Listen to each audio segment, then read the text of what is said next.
Welcome back, ladies and gentlemen, to Skyrim's Special Edition. My name's Camel, and in this video we're going to check out the unique two-handed warhammer known as the Dawnguard Rune Hammer. And if you are following this guide on the standard Skyrim edition, this is in the Dawnguard expansion. Now, the Dawnguard Hammer is an ancient weapon with holy powers, the perfect tool for a Paladin. To learn how the Dawnguard Rune Hammer is used with the epic Paladin build, be sure to check out Michael and Scott at Fudge Muppet. A link to their channel will be in the description. They create and carefully construct story-driven Skyrim builds, the most recent of which is the Paladin, a holy warrior wielding none other than the Dawnguard Rune Hammer. Say hi on my behalf. Now, acquiring this weapon can be a bit annoying if you are in a rush, like I was today, or if you don't like the Dawnguard as a faction. But believe it or not, here is the short, sharp explanation of how to get the Dawnguard Rune Hammer. Firstly, we need to come to Fort Dawnguard. This can be found on the southeastern edge of the map, just to the east of Riften. Once we get there, walk inside and talk to Isran. Agree to help him, and this will begin the quest Awakening. After completing that quest and returning to Fort Dawnguard, we will get the quest The New Order,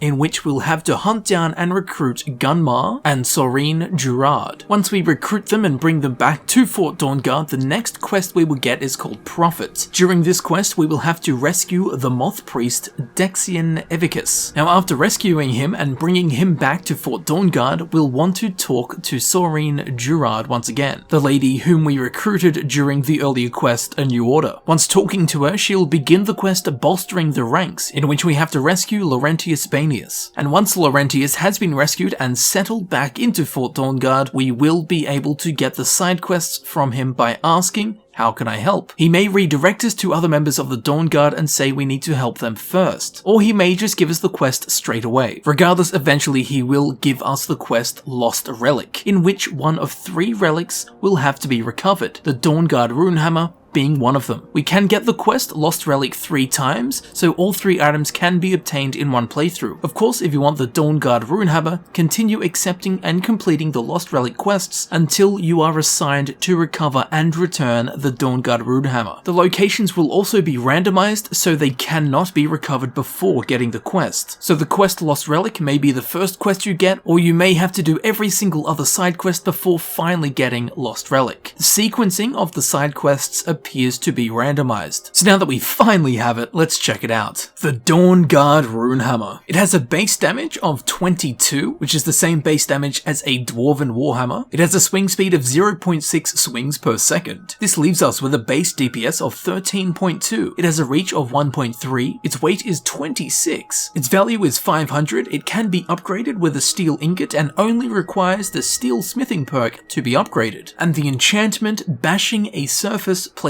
a 50 damage fire rune. Let's just take a second to appreciate the cool holy glowing effect of this Dawnguard Rune Hammer. Now, a lot of people get tricked by this enchantment and they think that the weapon is actually bugged, when in reality it's probably not. Bash a surface to place a rune. As you can see, I'm bashing the crap out of this surface and there are no runes to be seen. Well, in Skyrim, bashing is something specific. It's when you're holding a two-handed weapon and you block, and while blocking you hit the attack button. This will do a bash attack. And as you can see, once we do it, the rune is now placed on the surface. So you must block and then attack while blocking. Now, this rune placement distance is increased by the Rune Master perk in the Destruction skill tree, granting 5 times increased distance, which, as we can see, the placement distance is pretty damn impressive. Also, placing runes with the Dawnguard Rune Hammer increases your Destruction skill level. Now, although being tied into the Destruction skill tree, we cannot increase the damage of the rune placed by the Dawnguard Rune Hammer. Its effect will not be increased with perks such as Augmented Flames. However, this rune that is placed acts exactly the same way as runes from the Destruction skill. When an enemy gets close to the rune, it will explode, dealing 50 points of fire damage in a small area. Now, as far as my testing could tell, your character is not damaged by the rune's explosion, so your proximity to the rune does not need to be taken into account. Now, placing the rune does actually cost 50 points of your character's stamina, opposed to Magicka. Placing a rune rune of the same magnitude using standard destruction magic would cost much more magicka compared to the stamina cost of the Dawnguard Rune Hammer's rune. So in terms of stat consumption value, the rune from the hammer is much more efficient. Needless to say, this enchantment is very useful as you can place a rune near a distant enemy, dealing ranged AoE fire damage with a melee weapon, rendering the Dawnguard Rune Hammer in at least some regard a ranged weapon. It's also time efficient because you can place fire runes without having to swap your weapon for a spell, and vice versa. So you can cast fire runes and do melee attacks with one and the same weapon. And with the rune placement costing stamina instead of magicka, this means you have kept your entire pool of magicka untouched, ready to be used for other holy paladin related spells. And just a warning, using this weapon, you will make your enemies drunk. They'll become absolutely hammered. Not only will they fear the holy wrath of the dawn, but more specifically, that early morning sun and the effects it will have on their hangovers. They're going to feel completely ruined.